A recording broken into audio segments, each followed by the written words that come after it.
지속적으로 이제 설명드리고 있지만 마가복음 2장에서 3장 6절까지는 예수님 대 종교 지도자들 사이에 벌어지고 있는 5가지 논쟁을 다루고 있어요. 마가복음에서는 끊임없이 예수님은 하나님의 아들이다 라고 하는 것을 이렇게 논증을 하려고 한다고 설명을 드렸죠. 예수님은 기적을 통해서 하나님의 아들이라고 하시는 것을 드러내셨고, 여기에서 마가복음 2장에서 3장 6절 사이에 나타나는 5가지 논쟁을 통해서도 하나님이 보내주신 하나님의 아들이다라고 하는 것을 논증을 하고 있다라고 하는 것을 이제 나타내 주는 겁니다. 그래서 첫 번째 우리가 다루었던 부분, 그 부분은 죄 사하는 권세가 예수님한테 있다는 것, 이것을 이제 논증을 통해서 보여줬고, 두 번째는 이제 죄인들과 교제를 할 때 죄인들과 교제를 하면 더럽혀지는 것이 아니라 오히려 죄인들을 회복시켜주는 역할을 하는 것, 요거를 이제 얘기를 해주고 있는 겁니다. 그리고 세 번째 이제 오늘 본문은 금식 논쟁을 하고 있어요. 18절에 보시면 요한의 제자들과 바리새인들이 금식하고 있는지라 이렇게 얘기하고 있어요. 요한의 제자들하고 바리새인들의 제자들은 그때 당시 늘 이제 금식을 생활하고 있었습니다. 그런데 예수님의 제자들은 금식을 하지 않는 거예요. 예수님도 금식을 하지 않는 거예요. 오히려 그 마태의 잔치집에 와서 잔치를 벌이고 있고, 거기에서 포도주를 마시고 있고, 죄인들과 교제를 하고 있고 이러더란 말입니다. 그러니까 이게 좀 이상한 거예요. 능력을 봐서는 분명히 하나님의 아들이고, 또 그 말씀을 설파하는 그런 능력을 봐도 말씀이 서기관들의 말씀과 같지 않고 권세 있는 자의 말씀, 누가 봐도 하나님의 아들인데 하는 것은 이렇게 경건의 모양을 갖추지 못하고 있는 뜻이 보이는 거예요. 그래서 이제 사람들이 찾아와서 질문을 하는 겁니다. 요한의 제자들과 바리새인의 제자들은 금식을 하는데 왜 당신 제자들은 금식하지 않습니까? 요 말은 당신 제자들만 금식하지 않는다, 이것을 지적하는 게 아니고 예수님 자체에 대한 이제 질문이기도 하죠. 당신은 왜 금식하지 않습니까? 이런 질문인 거죠. 당시에 요한의 제자들과 바리새파의 제자들, 바리새인들의 제자들은 정기적인 금식을 함으로 인해서 경건의 모양을 갖춘 사람들이었던 거예요. 근데 사실 율법에는 1년에 한 번 금식하도록 돼 있어요. 그러니까 1년에 한 번 대속죄일에 모든 이스라엘에게 금식 명령을 내려서 그 대속죄일 날에 금식하면서 한 해 동안 지은 죄를 다 회개할 수 있게 이렇게 해놨던 겁니다. 그러니까 율법에 의하면 금식의 의무라고 하는 것은 1년에 한 번인 거예요. 요거 범하면 뭐라고 할 수 있지만 금식을 안 한다는 이유로 뭐라고 할 수 있는 내용의 것들이 아니라는 겁니다. 금식이라고 하는 것을 우리가 좀 들여다볼 필요가 있는데, 금식은 정해진 예식을 통해서 죄를 정결케 하는 거였어요.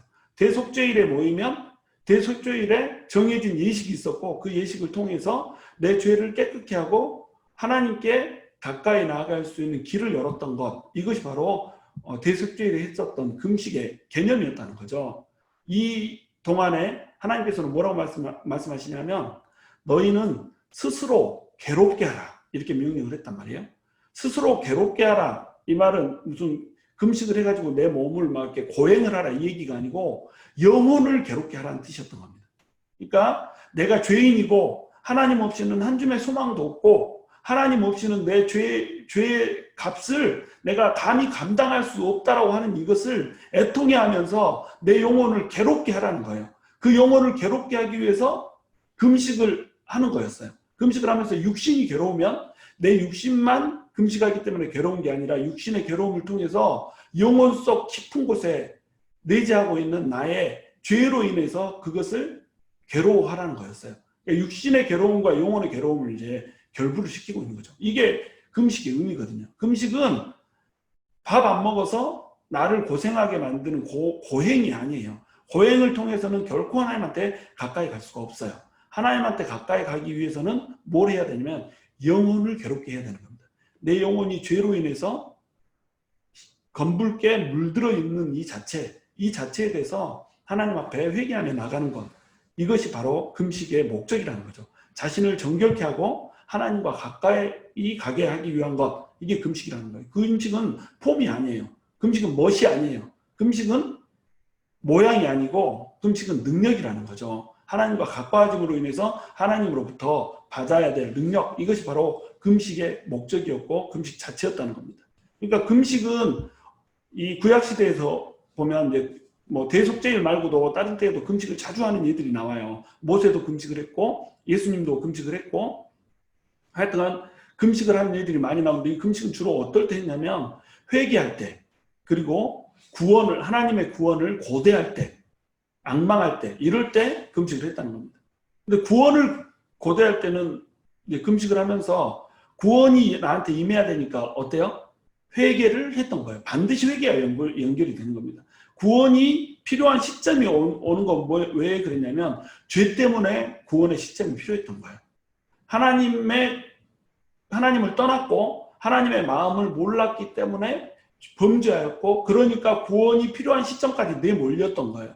그래서 구원을 고대할 때 기도를 했다, 금식을 했다 이 말은 뭐냐면 결국 회개하기 위해서 금식을 했다 이렇게 말할 수밖에 없는 겁니다. 그러니까 금식은 반드시 회개하고 나를 정결케 하는 것. 그래서 하나님이 내 죄 때문에 나에게 가까이 올 수 없는데 하나님께서 가까이 오게 만들어주는 통로. 이것이 바로 구약시대의 금식이었다는 거죠. 그래서 구약시대의 금식은 다양한 모습으로 이어지지만 결국은 뭐와 연결되어 있다? 회개와 반드시 연결되어 있다. 이런 겁니다. 그래서 구약시대에 있었던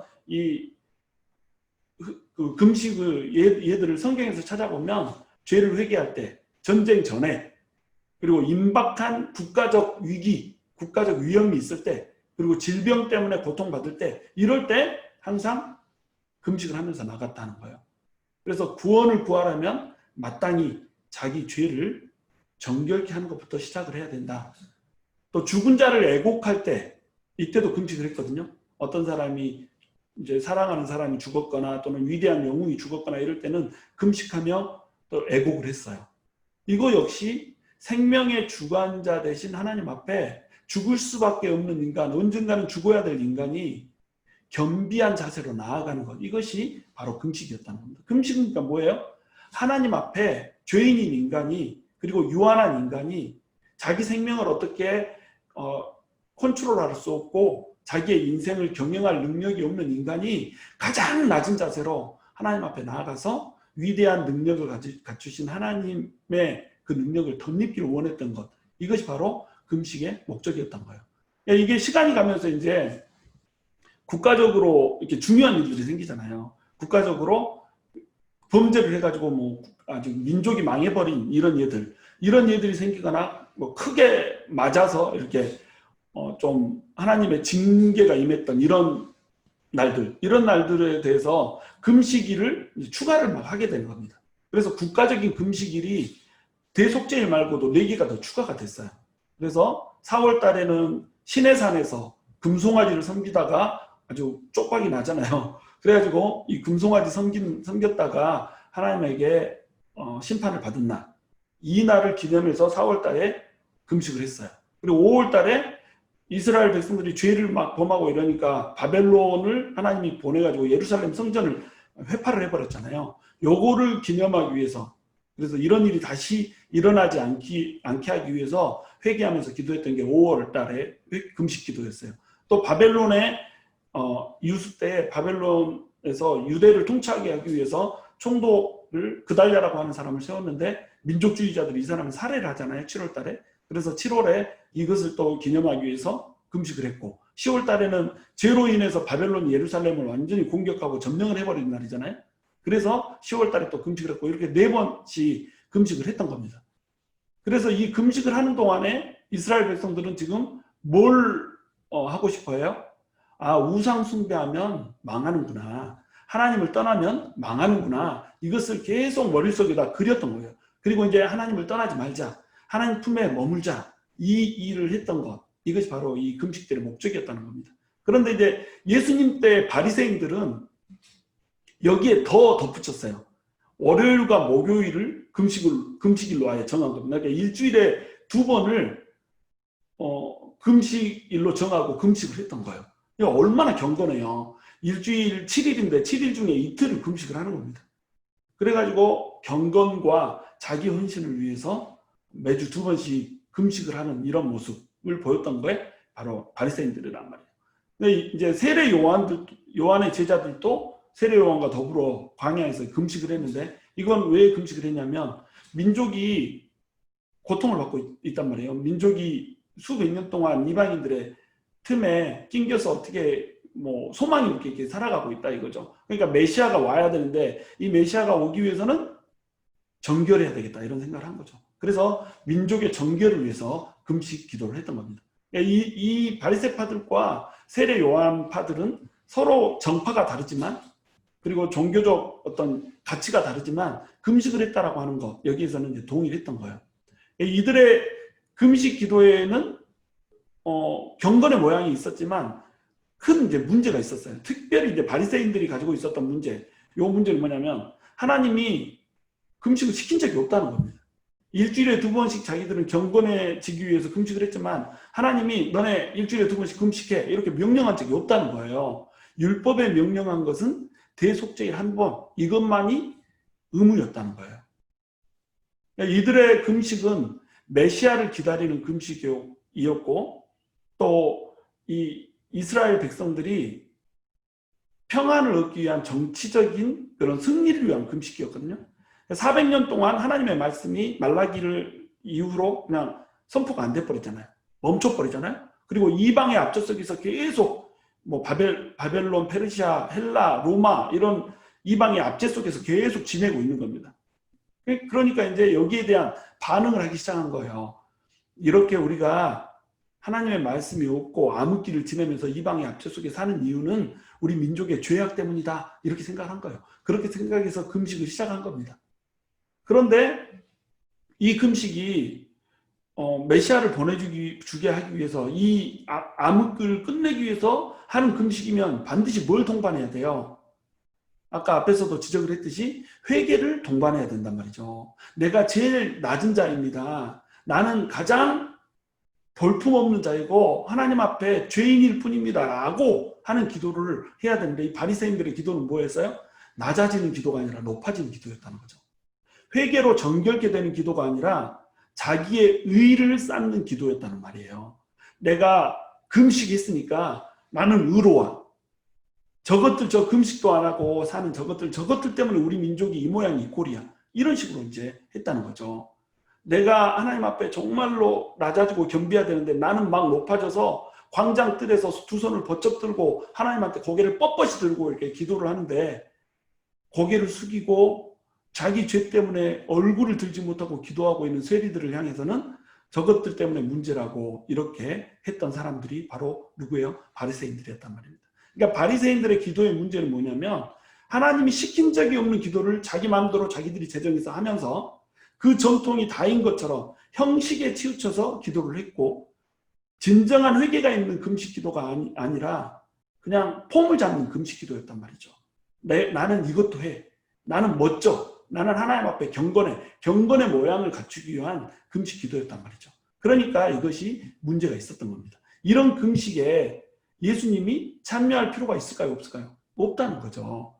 예수님은 율법을 지키셨어요. 그래서 대속죄일에 하는 율법에서 명령한 그 금식은 예수님 하셨죠. 그리고 예수님께서도 맨 처음 사역을 시작할 때 40일 금식으로 시작을 하셨잖아요. 금식을 부정한 게 아니에요. 그러나 폼을 잡는 금식, 형식을 취한 금식, 이 금식은 금식다운 금식이 아니라는 거죠. 이거는 그냥 밥을 굶는 것일 뿐이라 금식이라는 거죠. 금식. 그래서 금식을 하지 않았던 겁니다. 그래서 이 사람들은 일주일에 2번 금식하는 그 이유 때문에 엄청난 존경을 받았어요. 모든 대중들은 바리새인들을 존경했어요. 와, 일주일에 2번씩이나 저렇게 금식을 하고 너무 경건해. 광장에서도 서서 기도를 하고 이렇게. 그러니까 존경을 받고 또 이 사람들은 많은 사람들이 훌륭하다고 인정을 했고 그러다 보니까 어떻게 했어요? 종교 지도자가 됐고 또 정치 지도자들이 많이 이들에게서 나왔고 이러니까 입지가 튼튼했단 말이죠. 그래서 이들은 자기 입지를 이용해서 돈벌이에 눈이 멀어버렸던 겁니다. 하나님의 이름을 이용해서 자기의 탐욕을 채웠던 거예요. 돈을 벌고 과부와 고아들을 돌아보라고 했잖아요. 율법은 과부와 고아들을 돌아보라고 했는데 과부와 고아들이 막 넘쳐나요. 특별히 뭐 이방 족속들의 압제에 시달려 왔기 때문에 얼마나 과부와 고아들이 많았겠어요. 근데 그들을 돌본 것이 아니라 오히려 그들의 재산을 노렸던 겁니다. 과부와 고아의 재산을 어떻게 하면 훔쳐갈까? 어떻게 하면 자기 권력으로 뺏어갈까? 이런 것들을 고민하면서 살았다는 거죠. 그러니까 경건의 모양을 가졌는데 사실 그 속은 더러움으로 가득 차 있는 이러한 기도가 그들의 금식 기도였다는 겁니다. 그래서 이 형식의 금식을 하나님께서는 받지를 않으셨던 거예요. 바리새인들의 금식은 전혀 불필요한 금식이었고 오히려 하면 할수록 해가 되는 그런 금식이었던 겁니다. 여러분 이사야서를 보면 하나님께서 기뻐하는 금식에 대한 이 제시가 나와요. 이사야서 58장 6절에서 7절 이제 보면은 어떤 식으로 나오냐면 내가 기뻐하는 금식은 흉악의 결박을 풀어주며 멍에의 줄을 끌어주며 압제당하는 자를 자유하게 하며 모든 멍에를 꺾는 것이 아니겠느냐. 또 줄인 자에게 내 양식을 나누어주며 유리하는 빈민을 집에 들이며 헐벗은 자를 보면 입히며 또 내 권력을 피하여 스스로 숨지 아니하는 것이 아니겠느냐. 이게 하나님이 기뻐하시는 참된 금식이었어요. 그러니까 많은 사람들이 58장 6절만 읽고 뭐라고 하냐면 하나님이 기뻐하는 금식은 흉악의 결박을 풀어준다고 멍에의 줄을 끌어준다고 이렇게 나와 있으니까 하나님이 기뻐하는 금식을 하면 능력이 있다 이렇게 해석을 해요. 성경을 오해하는 거죠. 하나님이 기뻐하는 금식을 하면 흉악의 결박이 풀어지고 멍에의 줄이 끌어지고 압제당하는 우리가 자유함을 얻을 것이다. 우리에 있는 모든 멍에가 끊어질 것이다. 이렇게 말씀을 해석한단 말이에요. 그 뜻이 아니에요. 많은 사람들이 오늘날에도 이 구절을 오해를 하는 겁니다. 그런데 이 구절은 그런 뜻이 아니고 금식에 능력이 있다 이런 뜻이 아니고 하나님이 원하시는 금식이 밥을 굶는 금식이 아니라는 것을 얘기를 해주고 있는 거예요. 이 시대 이사야 시대 당시에도 이들은 똑같이 형식뿐인 제사를 드렸어요. 막 이렇게 짐승을 가져와서 제사를 드리고 막 그 앞에서 금식을 하면서 머리에 재를 뒤집어 쓰고 막 이렇게 머리를 산발을 하고 손톱도 안 깎고 수염 기르고 더러워가지고 막 주저앉아서 하나님 앞에 제사를 드리면서 금식을 했단 말입니다. 그런데 하나님께서 뭐라고 하시냐면 너네 금식 안 받을 거야 이렇게 했다는 거죠. 그들은 제사 드릴 때 또 금식할 때 이때는 이런 식으로 오고 나서 예배가 끝나고 돌아가면 제사가 끝나고 돌아가면 어떻게 했어요? 사람들을 멍에를 쥐었고 사람들을 압제했고 사람들을 자유를 빼앗았고 사람들의 그 결박을 했던 이런 일들을 했던 겁니다.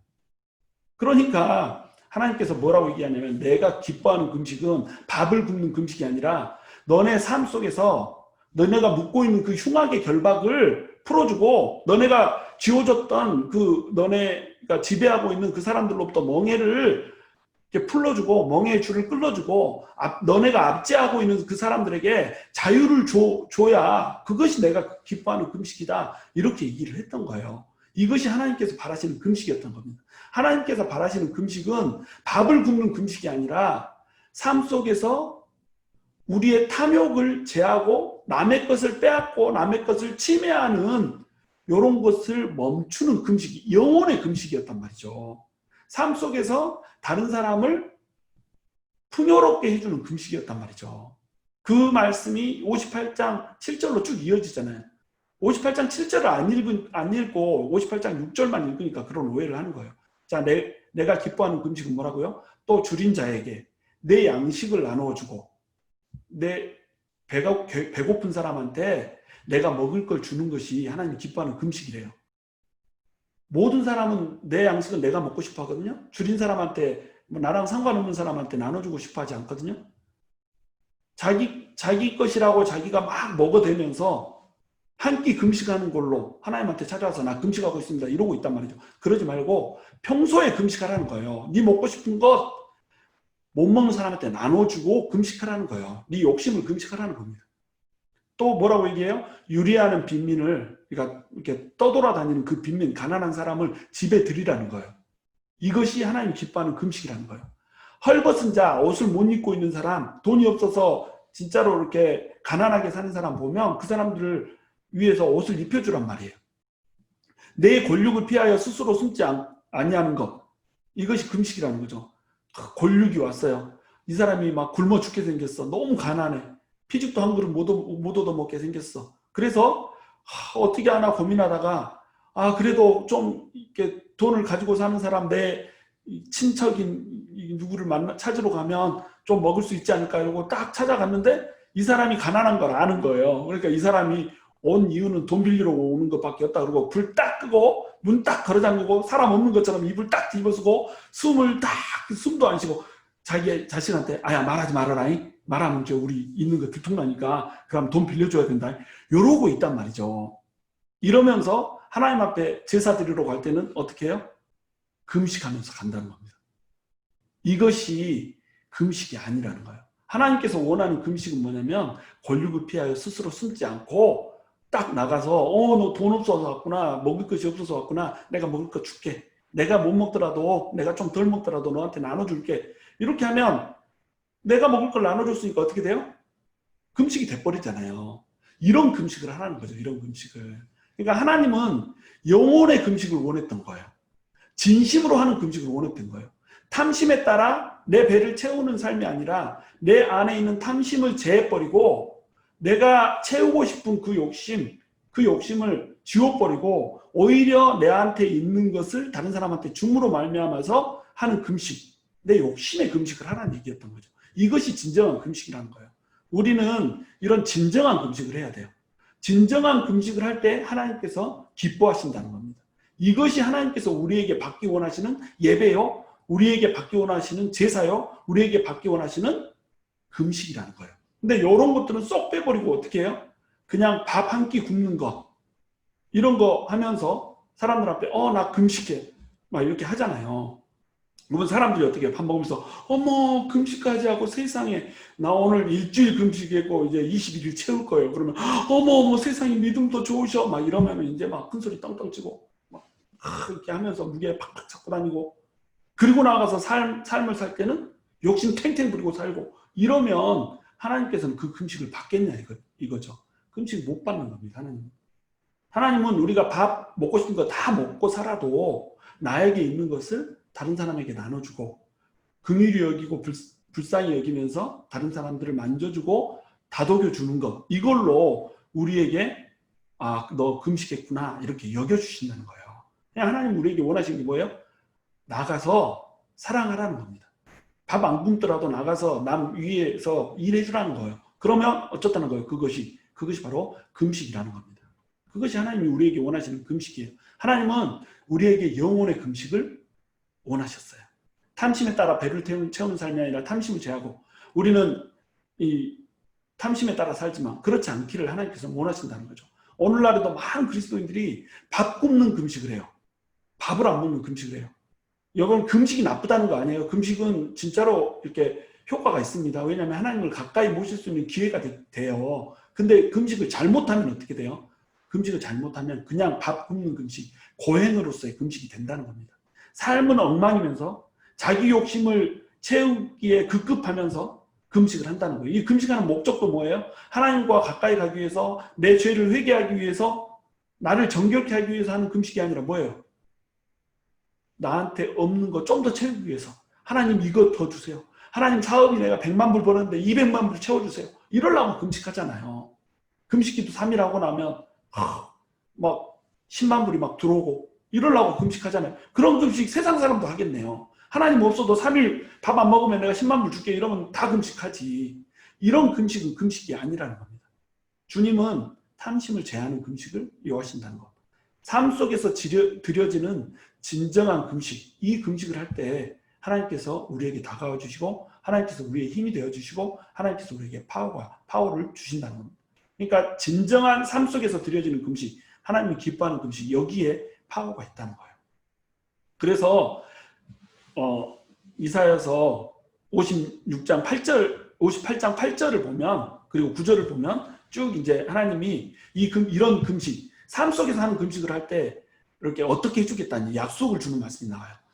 그러면 이런 금식을 하면 그리하면 내 빛이 새벽같이 비칠 것이고 내 치유가 급속할 것이며 어둠 가운데 있는데 빛이 임할 거라는 거예요. 새벽같이. 새벽빛이 임하면 어때요? 밤이 될 때까지 환하잖아. 내 치유가 아팠는데 질병이 나아버릴 거라는 거예요. 내 공의가 내 앞에 행하고 여호와의 영광이 내 뒤에 호위한다. 하나님의 영광이 내가 가는 곳마다 뒤를 쫓아서 다닌대요. 나를 호위하고 보호한대요. 그리고 내가 부를 때에는 나 여호와가 응답하겠고, 밥을 굶는 금식을 하면서 아무리 하나님한테 부르짖어도 삶이 엉망이면 삶 속에서 세상 사람들을 사랑해주는 이런 진정한 금식을 하지 않으면 네가 불러도 나는 대답 안 할 거라는 거예요. 근데 네가 진정으로 삶 속에서 다른 사람을 품어주고 아껴주고 위해서 헌신해주는 이런 금식을, 진정한 금식을 하면 네가 부를 때 내가 무조건 와서 달려오겠다 이거예요. 무조건 달려갈 거야 이렇게 한다는 겁니다.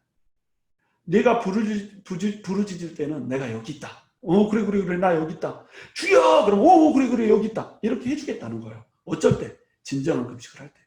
만일 내가 너희 중에서 멍에와 손가락질과 허망한 말을 제하여 버리고 다른 사람한테 멍에 지우고 다른 사람 손가락질하고 다른 사람에 대해서 허망한 말, 있지도 않은 말 지어내면서 막 이렇게 하면서 주여 아무리 찾아도 필요 없다 이거예요.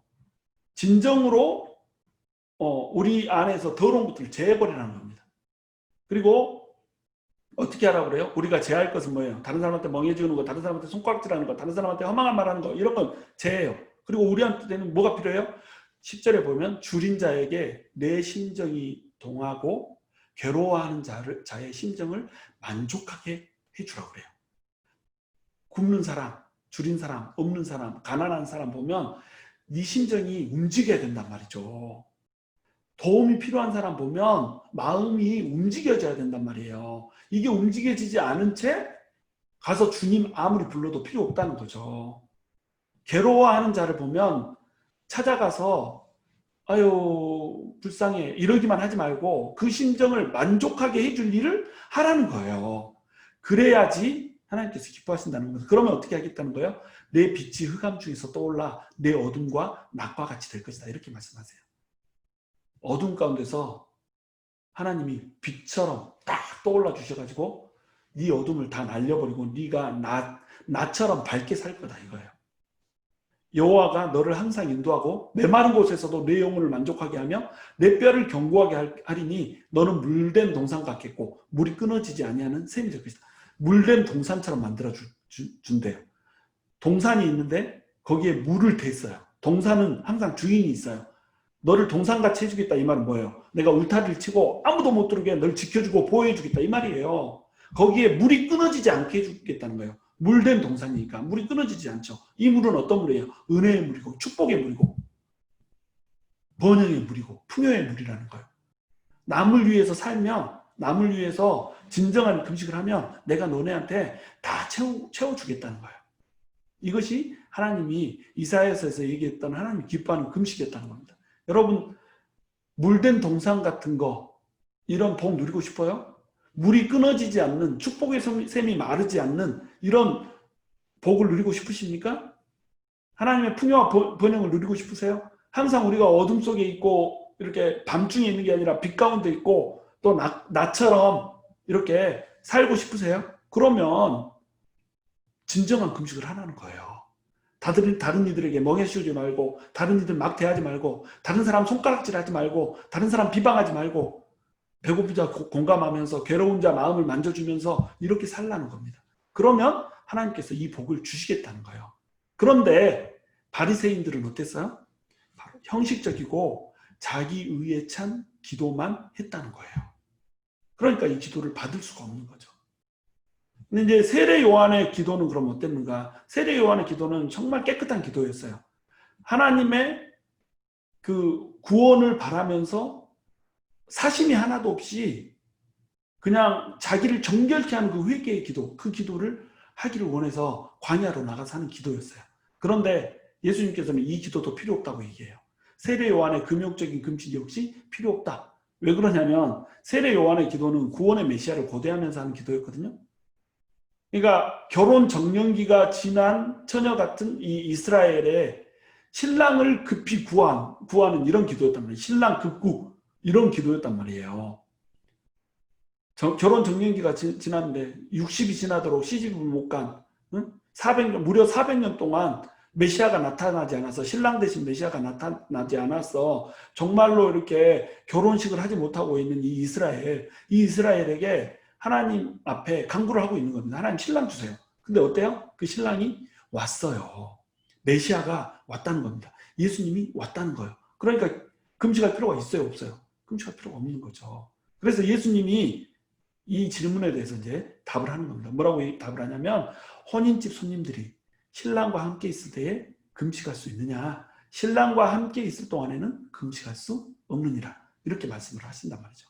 너네가 그토록 기다렸던 그 신랑이 이미 왔다. 너네가 그토록 기다렸던 그 메시아가 이미 왔다. 이스라엘을 구원하기를 그토록 너네가 앙망했는데, 갈망했는데 그 메시아가 이미 왔고 너희의 목마름을 지금 죽여주고 있다. 너네 가운데 지금 임마누엘의 하나님, 너네 중에 거하시는 그 하나님이 예수님이라고 하는 사람의 형태로 와서 너네들과 함께하고 있다. 그러니 신랑이 왔는데 결혼식 중간에 무슨 금식을 하냐. 결혼식에 금식하는 사람이 어떠냐. 결혼식에는 잔치를 해야지. 이렇게 말씀을 하고 있는 겁니다. 신랑 신부의 결혼식 때는 신랑 신부를 축하하면서 마시면서 즐기는 거예요. 신랑이 와서 잔치하는데 금식한다고 칙칙하게 앉아있으면, 결혼식 한다고 와가지고 칙칙하게 금식한다고 앉아있고 막 머리에 이렇게 덕지덕지 막 재 바르고 와가지고 막 이렇게 얼굴 미간에다 내천자 그리고 막 이러고 있다고 생각해 보세요. 그 결혼식이 즐겁겠어요? 결혼식 망치는 거지. 지금 예수님이 제자들과 함께 결혼식을 하고 있기 때문에 이건 잔치란 말이죠. 죄인들이 막 돌아오고 있고, 죄인들이 하나님 나라에 벗어나 있던 사람들이 이제는 하나님 나라에 소유된 자들로, 소유된 백성들로 이렇게 회복되고 있단 말이죠. 그러면 잔치가 벌어져야죠. 예수님은 이러한 잔치를 벌려주기 위해서 오셨잖아요. 그러니까 예수를 믿는다라고 하는 것은 사실은 잔치예요. 기쁨이 넘쳐야 돼요. 우리 가운데 예수님의 복음이 임했고, 예수님의 그 구원의 어떤 구원의 어떤 역사, 이런 것들이 있어서 많은 영혼들이 하나님 안에서 하나님 나라 안으로 돌아왔다. 이러면 어때요? 거기는 금식이 있어야 되는 게 아니라 기쁨이 있어야 된다는 거죠. 교회는요, 기쁨이 넘쳐야 돼요. 근데 이 교회를 많은 성도들이 금식이 넘치는 곳으로 만들려고 그래요. 막 그냥 조용해야 되고, 조용을 경건으로 착각을 하네. 막 발 뒤꿈치도 함부로 대지 말고 뒤꿈치를 걸어야 되고, 성경책은 이렇게 손으로 덜렁덜렁 들고 다니는 게 아니라 어깨에다 이렇게 가슴에다 이렇게 끼고 다녀야 되고, 막 말할 때 할렐루야 막 이러면 안 되고 할렐루야 이래야 되고, 막 기도 한 자를 해도 거울을 벌린 하나님 이렇게 기도를 해야 되고, 이것이 교회를 기쁨으로 넘치게 하는 게 아니라 오히려 금식으로 그리고 고통으로 넘치게 해버린다는 겁니다. 여러분, 미간에 내천자 그리지 마세요. 교회에서 막 이렇게 너무 막 진중하고 이렇게 하지 마세요. 교회는 그런 곳 아니에요. 교회는 기쁨이 넘치는 곳이어야 됩니다. 기쁨의 교제가 있고, 서로 막 즐거워하고, 서로 만져주고, 서로 이렇게 위해주고, 기쁨의 찬양이 있고, 이런 곳이 바로 교회라는 거예요. 그리스도인의 삶은 잔치해야 돼요. 교회가 초상집 같으면 누가 거기에 오려고 하겠어요? 예수를 믿지 않는 사람이 교회에 오기만 하면 막 이러고 주눅 들어서 있으면 누가 교회를 오려고 해요? 교회는 잔치집 같아야 되는 겁니다. 포근하게 안아주고 즐거움이 있고 기쁨이 있어야 사람들이 몰려오죠. 그래서 예수님께서는 계속 말씀을 하십니다. 그러나 신랑을 빼앗길 날이 이르리니 그날에는 금식할 것이니라.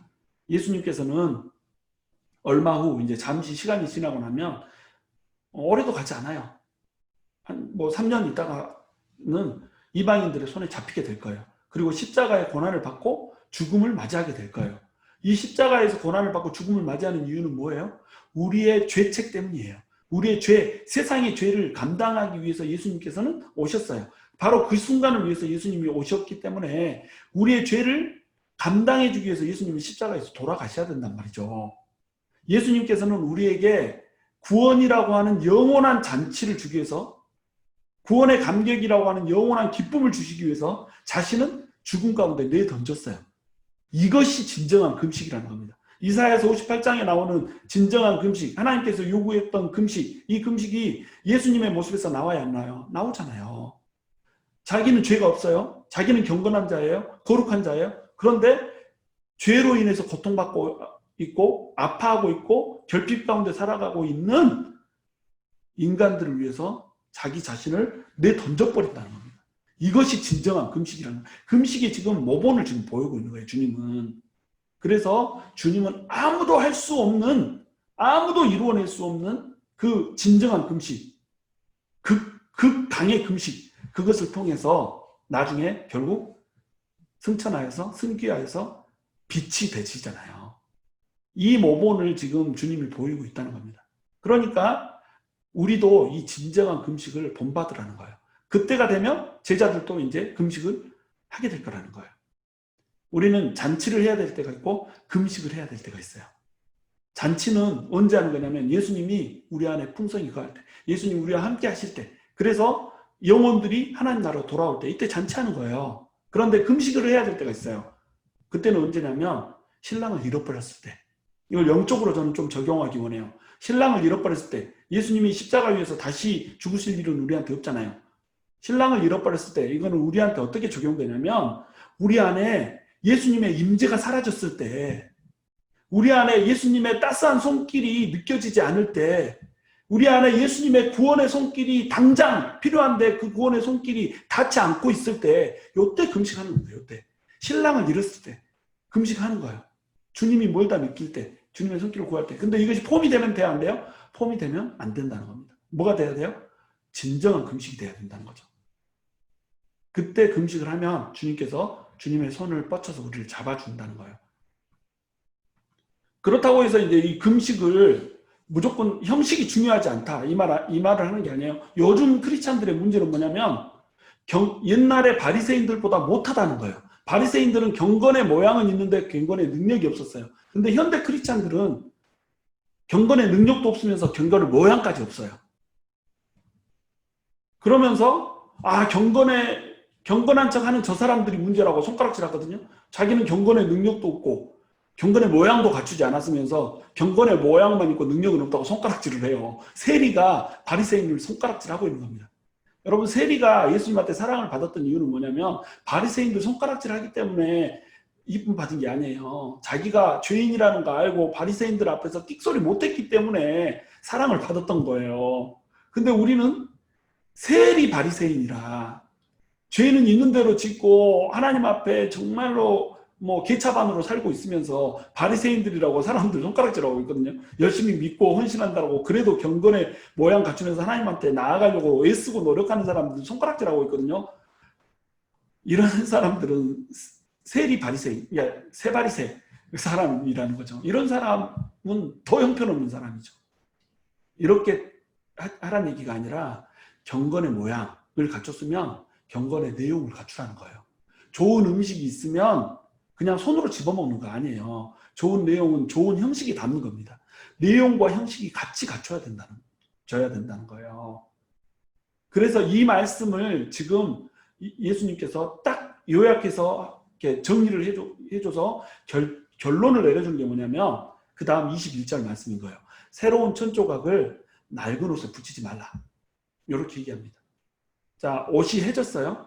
옷이 해져서 구멍이 뽕뽕 났어요. 이 옷을 버리라는 거예요? 아니면 고치라는 거예요? 고치라는 거죠. 근데 고치는데 문제는 뭐예요? 새로운 천이 와서 딱 닿으면 어떻게 되죠? 낡은 옷이 새로운 천이 땡기니까 찢어져 버린단 말이죠. 그 다음에 이제 새 포도주와 가죽 부대의 예를 들어요. 새 포도주를 낡은 가죽 부대에다 집어넣어버리면 어떻게 된다는 얘기죠? 새 포도주가 발효되면서 일어나는 그 팽창력 때문에 허은 부대가 터져버려요. 그러면 허은 부대도 터져버리니까 망치고 새 포도주는 쏟아지니까 망치고 이렇다는 말이죠. 그러니까 오직 새 포도주는 새 부대에 넣어라 이겁니다. 그러니까 새 부대라고 하는 좋은 형식 안에 새 포도주라고 하는 좋은 내용을 담으라는 거예요. 낡은 형식을 버리고 좋은 형식 안에 더 좋은 형식 안에 더 좋은 내용을 담으라는 겁니다. 그런데 우리는 부대 없이 그냥 포도주를 쏟아버리거든요. 헌 부대가 안 좋으니까 헌 부대 쓰면 안 돼. 그러면서 새 부대를 형식도 없이 부어버리거든요. 그러지 말라는 거예요. 새 부대 안에 새 포도주를 담으라는 겁니다. 좋은 형식 안에 좋은 내용을 담으라는 거예요. 여기서 이제 새로운 천조각, 이 의미하는 것이 뭐냐면 복음이에요. 낡은 옷이 의미하는 건 유대교입니다. 유대교라고 하는 그 낡은 옷에 새로운 천조각인 복음을 대지 마라 이거예요. 그러면 유대교도 찢어지고 새로운 천조각도 망친다 이 말이죠. 새 포도주도 복음이에요. 험 부대는 유대교예요. 그 유대교라고 하는 험 부대 안에 새 포도주, 그러니까 사람 뭐 험 부대는 유대교일 수도 있고 사람들의 전통이 될 수도 있고 이러겠죠. 사람들의 전통과 유대교라고 하는 험 부대 안에 새 포도주라고 하는 복음을 담지 말라는 거예요. 왜냐하면 복음에는 팽창력이 있고 운동력이 있고 생명력이 있기 때문에 늘어날 거라는 거예요. 그러니까 험 부대가 찢어져 버릴 거라는 거죠. 그래서 복음을 망칠 거라는 거예요. 여기서 이제 묵은 포도주는 나오지 않았지만 묵은 포도주는 율법이겠죠. 그러니까 율법의 시대, 묵은 포도주의 시대는 끝나고 새 포도주의 시대, 새로운 복음의 시대가 열렸다는 거예요. 그래서 새 부대인 그리스도교라고 하는 부대에다가 새 포도주인 복음을 담으라 이 메시지를 지금 하고 있는 겁니다. 유대교는 이미 험 부대예요. 생명력도 없고 운동력도 상실했어요. 그래서 여기에다 복음을 담을 수가 없는 겁니다. 그런데 이 유대교는 필요가 없는 종교냐? 그렇지 않아요. 율법을 담기 위해서 필요했습니다. 율법이 있었기 때문에 우리가 죄인이구나. 율법대로 우리가 살 수 없기 때문에 우린 죄인이구나. 이걸 깨달을 수가 있었던 거예요. 그런데 율법은 죄를 사하는 능력이 없어요. 우리의 죄를 사하고 우리에게 생명을 주는 능력이 없다는 겁니다. 우리가 죄를 지었구나. 율법대로 살지 못하기 때문에 우린 죄인이구나. 이걸 깨닫게 하는 능력 이것만 있을 뿐이에요. 그러니까 율법은 하는 역할이 뭐겠어요? 그러니까 우리는 은혜가 필요하구나. 우리의 죄를 사해 줄 수 있는 구원자가 필요하구나. 메시아를 대망할 수 있게 만들었던 겁니다. 그래서 율법은 복음으로 인도하는 몽학 선생이라고 표현을 해요. 진짜 선생님이신 복음으로 우리를 이끌어주는 부선생님, 보조 선생님 역할이. 그럼 진짜 선생님한테 이끌어 줬으면 이제 어때요? 보조 선생님은 필요하지 않다는 거죠. 사라져 줘야 된다는 거예요. 진짜 선생님인 복음이 이제 와야 된다는 거예요. 그래서 여기서 이제 말하고 하는 바는 뭐예요? 형식과 전통에 따라서 신앙생활을 하던 죽은 종교는 끝났다는 거예요.